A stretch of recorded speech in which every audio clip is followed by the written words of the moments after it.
The word career is a verb. It means to move in an uncontrolled way, which pretty much describes my career over the last 30 years.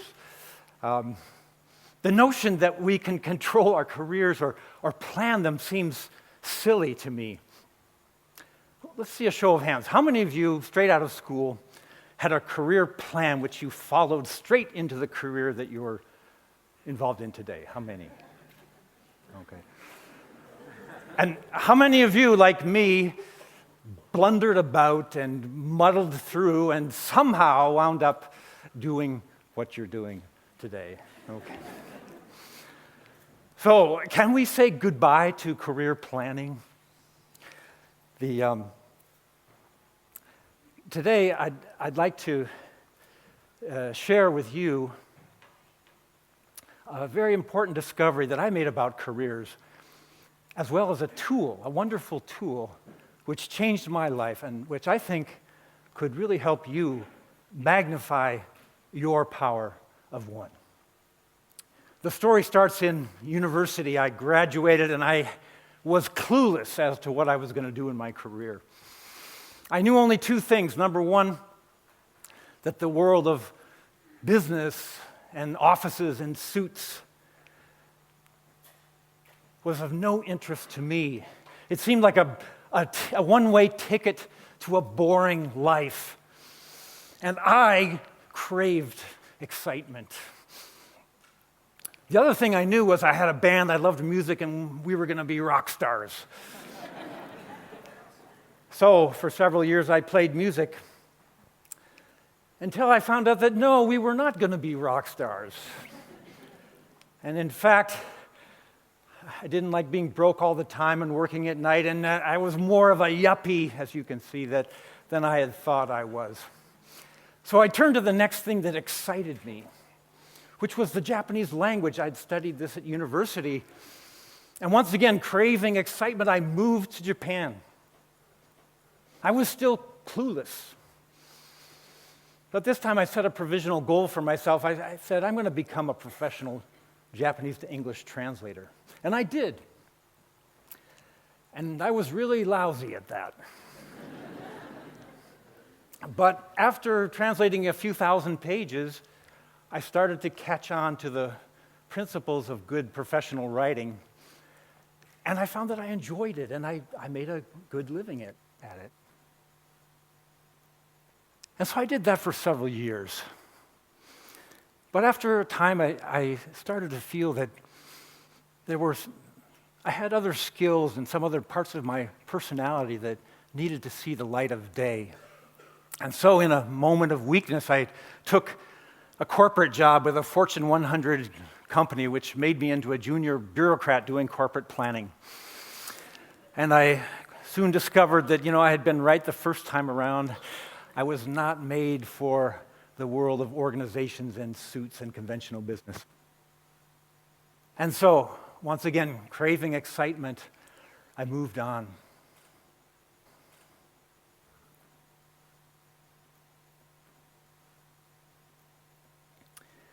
By this time, I had become a very heavy PC and email user. And in 1994, I got my first dial-up internet account. And I discovered the World Wide Web. Now, at that time, the web didn't have any images. There was no pictures. It was all text. But the very first time I went online, I was astounded. I found myself in a French library. And I'm still astounded today that on your own computer, you can browse documents that were located half a world away. And the first thing I thought when I saw this was, how do you do this in Japanese? Because I looked all over the World Wide Web and there was no Japanese language World Wide Web to be seen. And immediately it struck me, maybe I could have a small role in developing this Japanese language web. And I wanted to spend all my time on this very interesting issue, so I decided, I have to start a company. So I told everyone, I'm going to start a company doing Japanese language online marketing and marketing research for US and European companies that want to enter these markets. Now, I didn't think I was going to make much money doing this, which was a good thing because there was absolutely no demand whatsoever for my new service. But we stuck with it for a couple years, stuck with it, and we got a few clients. And then in 1997, Amazon.com engaged us to create their first Japanese language web pages and to do all their banner advertising in Japan. After that, we started getting some very interesting work from companies that wanted to implement or even replicate their business models in Japan and elsewhere in Asia. Now, as time went by, these business models became more and more strange. And by late 1999, I found myself in Silicon Valley listening to 23-year-old paper millionaires telling me how they wanted to sell dog food online in China. And they were getting more and more excited. And I was getting less and less excited.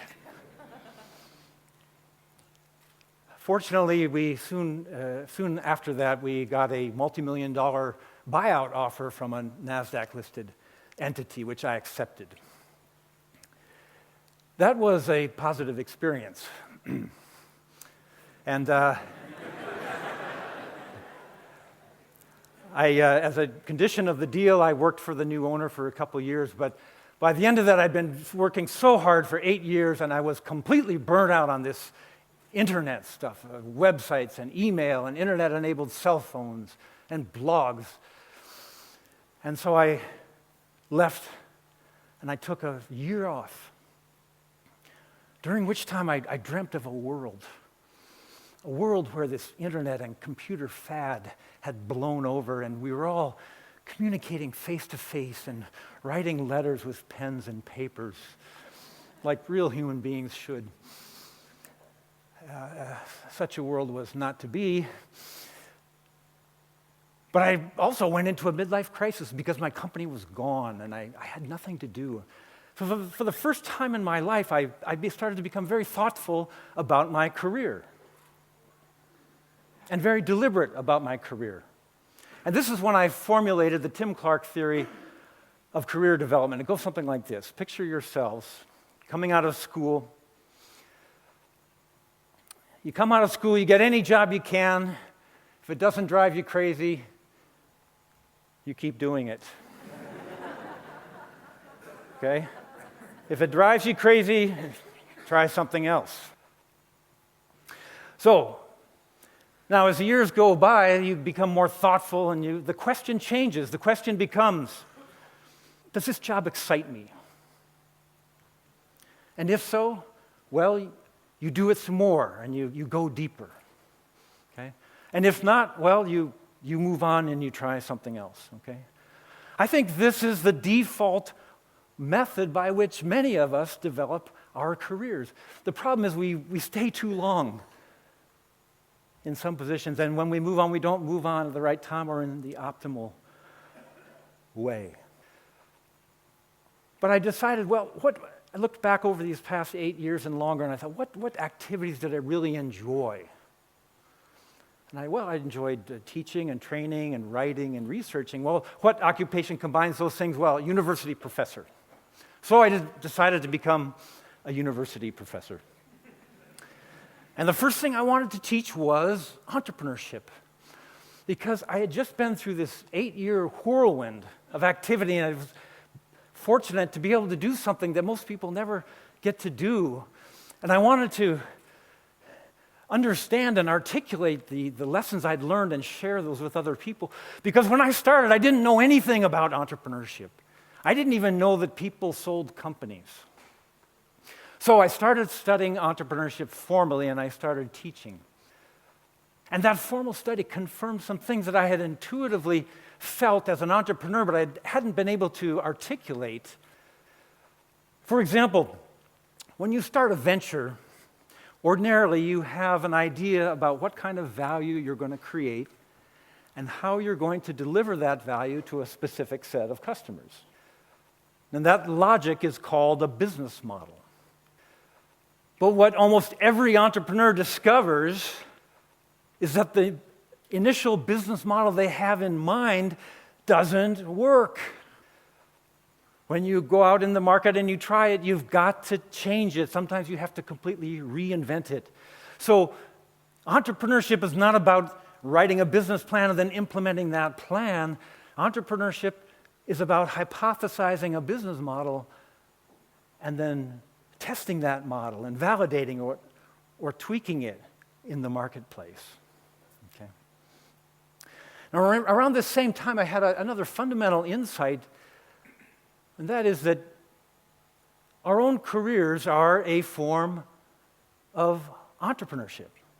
And in fact, just as a venture has an organizational business model, we as individuals have what I call a personal business model. And by that I mean the logic by which we create and deliver value to a specific set of customers.